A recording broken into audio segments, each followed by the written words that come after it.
Dalam hidup, tak semua kisah berjalan mulus seperti yang diimpikan.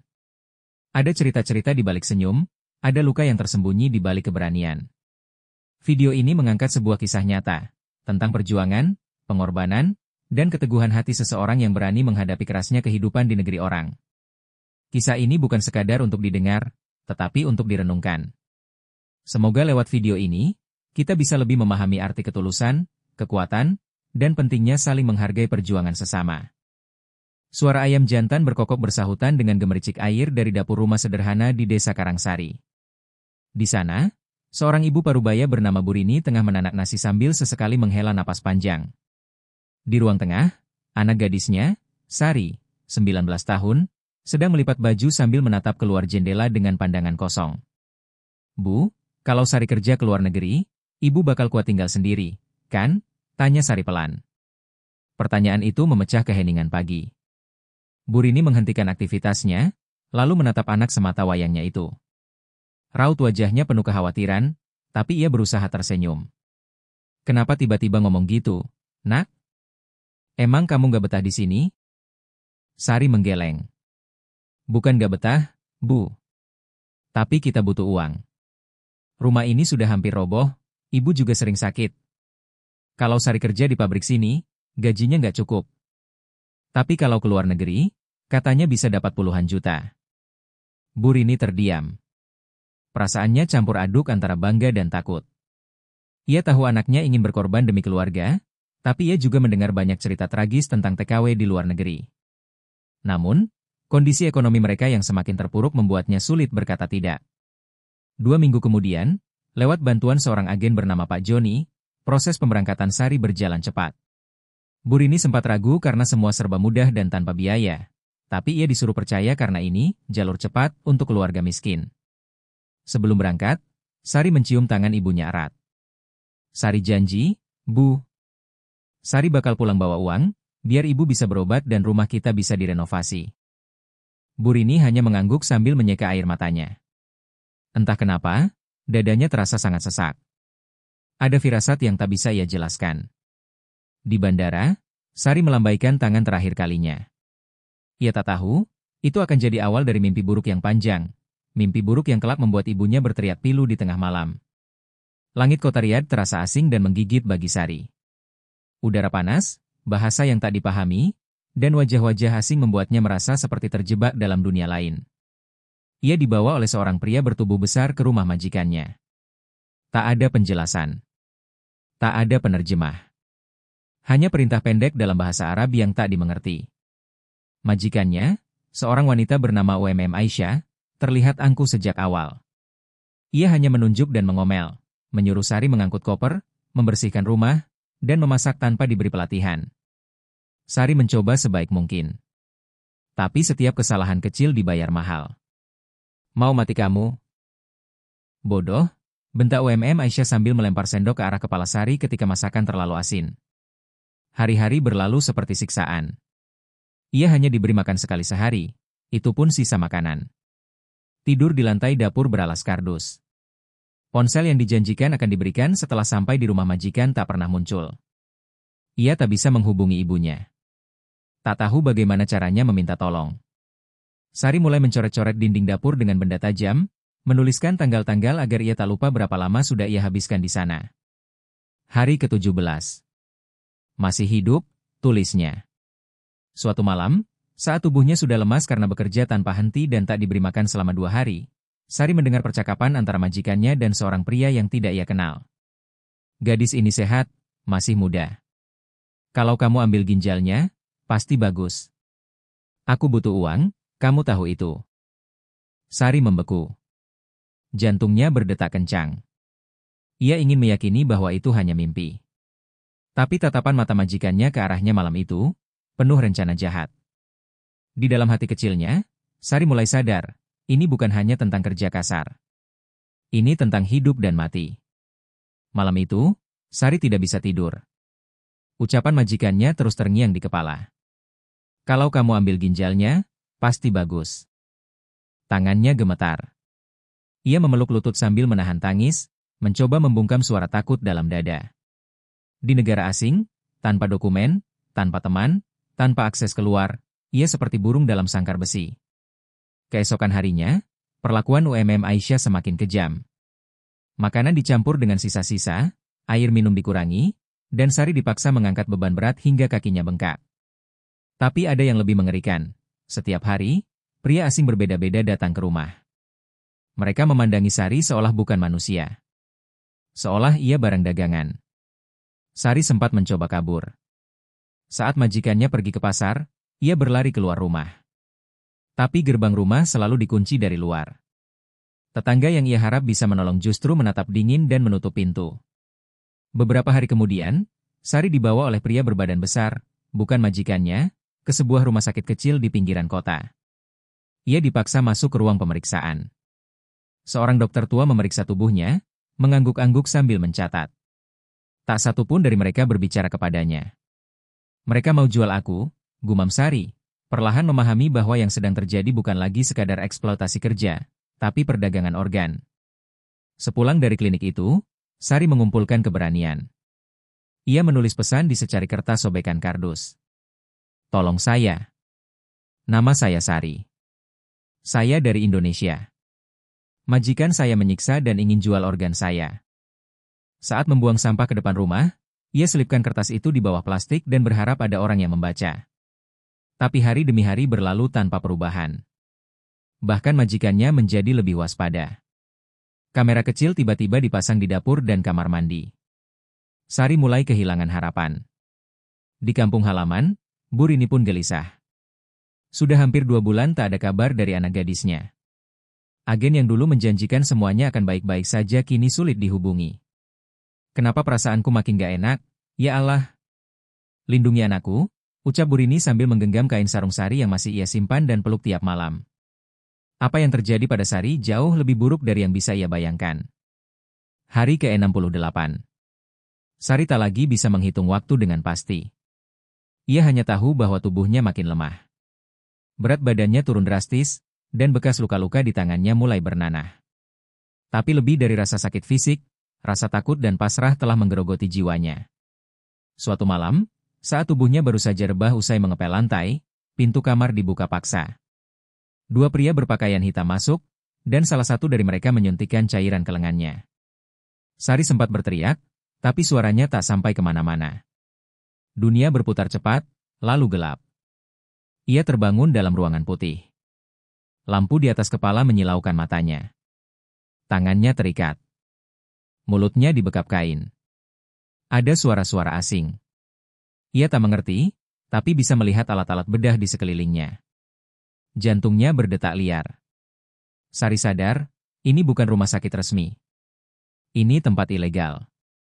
Air matanya mengalir deras. Ia mencoba bergerak, tapi tubuhnya tak merespons.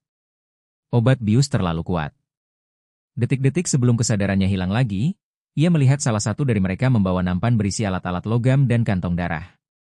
Ketika ia terbangun, tubuhnya nyeri luar biasa. Ia tak bisa bergerak. Perut bagian samping terasa seperti terbakar. Ia terbaring di kasur lusuh, di ruangan gelap dan lembab. Tidak ada perban layak. Tidak ada dokter. Hanya luka menganga dan rasa sakit tak terlukiskan. Beberapa hari kemudian, ia dibawa pulang ke rumah majikannya, dalam kondisi setengah hidup. UMM Aisyah tak menunjukkan belas kasihan sedikit pun. Ia justru marah karena Sari tidak bisa bekerja seperti biasa. Kalau kamu tidak kerja, kamu tidak makan, bentaknya sambil menendang baskom air ke arah Sari. Sari kini menjadi bayang-bayang dirinya sendiri. Tak bisa berdiri tegak. Luka di tubuhnya tak kunjung sembuh.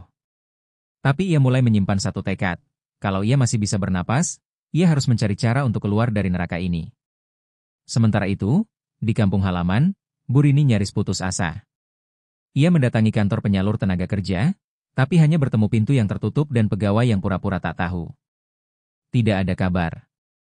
Tidak ada kepastian. Sari, kamu di mana, nak? Pulanglah. Ibu tunggu, lirihnya, sembari memeluk baju terakhir yang dikenakan Sari sebelum berangkat. Hari-hari berikutnya menjadi penderitaan yang tak berujung bagi Sari. Luka operasi yang tak dirawat membuat tubuhnya demam tinggi. Ia sering menggigil, muntah darah, dan tak mampu lagi berdiri lama. Namun majikannya tetap memaksanya bekerja. Bila ia menolak, air panas akan disiramkan ke tubuhnya. Tak ada yang peduli. Tak ada yang menolong. Sari mencoba berteriak minta tolong lewat jendela saat majikannya lengah. Tapi rumah itu jauh dari pemukiman, dan siapapun yang mendengar justru takut ikut campur. Suatu malam, dalam kondisi nyaris tak sadar, Sari menuliskan pesan lain di sobekan karton. Kali ini ia menyisipkannya ke dalam kantong plastik sampah dan dengan sisa tenaga, ia lemparkan keluar pagar sebelum petugas pembuangan datang. Isinya. Saya dipenjara. Saya diancam. Saya kehilangan organ. Nama saya Sari, dari Indonesia. Tolong saya. Beberapa hari kemudian, petugas pembersih jalan menemukan kertas itu. Ia kebingungan, tapi merasa ada yang janggal. Ia menyerahkan pesan itu kepada kawannya yang bekerja sebagai petugas imigrasi lokal. Surat itu kemudian diteruskan ke pihak kedutaan Indonesia. Di kampung halaman, Bu Rini masih terus berdoa. Malam-malamnya dipenuhi tangisan. Ia mulai pasrah, tapi hatinya selalu merasa bahwa anaknya masih hidup. Suatu pagi, handphone butut milik Bu Rini tiba-tiba berdering. Nomor asing muncul di layar. Tangannya gemetar saat mengangkat. Halo. Ini ibu dari Sari? Suara dari seberang adalah staf dari KBRI. Ia mengatakan bahwa mereka menerima laporan tentang seorang TKW Indonesia yang diduga disekap dan menjadi korban perdagangan organ. Mereka mencurigai bahwa gadis itu adalah Sari. Bu Rini langsung lemas. Lututnya bergetar, tapi ia paksa berdiri. Anak saya masih hidup? Kami belum bisa pastikan, Bu. Tapi kami akan bergerak. Mohon doanya. Tangisan Bu Rini pecah. Setelah berbulan-bulan teriakan hatinya tak terdengar, akhirnya ada secercah harapan. Sementara itu, di Riyadh, Sari mulai merasa tubuhnya perlahan menyerah. Tapi sebelum benar-benar gelap, ia mendengar suara ribut di luar rumah. Sirene. Teriakan dalam bahasa Arab. Pintu didobrak. Dia di sini. Cepat panggil ambulans, teriak seorang pria berpakaian resmi. Sari tak mampu membuka mata. Tapi bibirnya bergetar, menggumam satu kata lirih. Ibu. Beberapa hari setelah penggerbekan, Sari dirawat intensif di rumah sakit pemerintah di Riyadh. Dokter menyatakan ia mengalami infeksi serius pada luka operasi ilegal yang dilakukan tanpa izin medis. Ginjal kirinya telah diangkat. Tubuhnya lemah, dan trauma mentalnya dalam. Pihak KBRI langsung turun tangan. Mereka memastikan Sari mendapat perlindungan hukum, perawatan, dan proses repatriasi ke Indonesia. Namun kondisinya belum stabil untuk langsung diterbangkan pulang. Ketika Bu Rini mendapat kabar bahwa Sari ditemukan hidup, ia jatuh sujud syukur. Tapi kegembiraan itu hanya bertahan sebentar. Ibu harus siap. Kondisi Sari tidak seperti dulu, ucap petugas KBRI yang menghubunginya. Ia kehilangan satu organ. Luka fisiknya bisa dirawat, tapi trauma psikisnya lebih dalam dari yang terlihat. 2 minggu kemudian, setelah berbagai prosedur, Sari dipulangkan ke Indonesia. Ia dibawa dengan kursi roda, tubuhnya masih lemah, wajahnya pucat, dan matanya kosong. Tak banyak kata keluar dari mulutnya, hanya pandangan kosong yang menyimpan 1000 luka. Bandara menjadi saksi pertemuan dua jiwa yang hancur namun saling menguatkan. Bu Rini langsung memeluk Sari erat, menangis sesegukan. Sari. Nak. Maafkan ibu. Ibu nggak bisa lindungi kamu. Sari hanya membalas dengan air mata. Tak mampu bicara. Tapi pelukan ibunya menjadi satu-satunya hal yang membuatnya merasa masih ada tempat yang aman. Kabar kepulangan Sari menjadi perhatian media lokal. Beberapa aktivis LSM turun tangan membantu proses hukum terhadap agen yang mengirim Sari, yang ternyata bagian dari jaringan perdagangan manusia. Bu Rini, meski masih dihantui trauma, bertekad untuk mencari keadilan. Anak saya bukan barang. Dia manusia. Dan saya akan bicara, meski suara saya kecil. Hari-hari setelah itu bukan masa penyembuhan yang mudah. Tubuh Sari tak lagi seperti dulu. Ia sulit berdiri lama. Ia sering mimpi buruk, menjerit di malam hari. Tapi di sisi lain, kehadirannya kembali adalah keajaiban bagi ibunya. Waktu berjalan pelan di desa Karangsari. Setelah kepulangan Sari, kehidupan tak pernah benar-benar kembali normal. Tubuhnya masih lemah. Ia kerap kesulitan bernapas dan harus menjalani pemeriksaan rutin di rumah sakit kabupaten. Namun yang paling sulit adalah menyembuhkan luka di dalam hatinya. Tiap malam, Bu Rini masih terbangun mendengar jeritan Sari dari kamar. Mimpi buruk itu terus datang, bayangan ruangan operasi, majikan kejam, dan rasa sakit yang tak tertahankan. Tapi Bu Rini selalu ada, memeluknya, mengusap rambutnya, dan membisikkan kata yang sama. "Kamu selamat, Nak. Kamu sudah pulang." Suatu hari, seorang jurnalis dari televisi nasional datang ke rumah mereka. Ia mendengar tentang kisah Sari dan ingin mewawancarainya. Awalnya Sari menolak. Ia masih takut. Tapi Bu Rini menggenggam tangan putrinya. "Kalau kamu siap, ceritakanlah, Nak. Biar orang-orang tahu. Biar nggak ada lagi anak yang dikirim ke neraka seperti kamu." Dengan suara lirih, Sari akhirnya buka suara di depan kamera. Ia menceritakan semuanya, sejak berangkat lewat agen gelap, disiksa, dijual, hingga kehilangan ginjalnya. Tangisnya pecah di tengah wawancara. Tapi itu bukan tangis ketakutan, itu tangis keberanian. Tangisan yang akhirnya didengar dunia. Kisah Sari viral. Dukungan mengalir. Pemerintah mulai menyelidiki agen-agen nakal yang selama ini kebal hukum. LSM dan masyarakat mulai bergerak mendorong perlindungan lebih bagi pekerja migran. Sementara itu, kasus hukum terhadap Pak Joni, agen yang mengirim Sari, berjalan.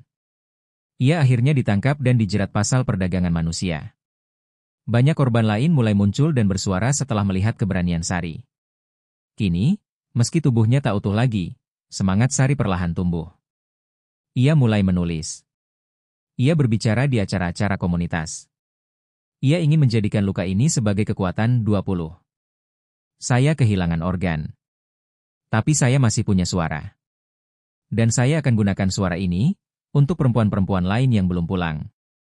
Bu Rini, dari balik kursi kayunya, hanya bisa tersenyum bangga, walau air matanya tetap menetes. Tangisan seorang ibu yang dulu lahir dari kehilangan, kini menjadi sumber kekuatan yang mengubah dunia.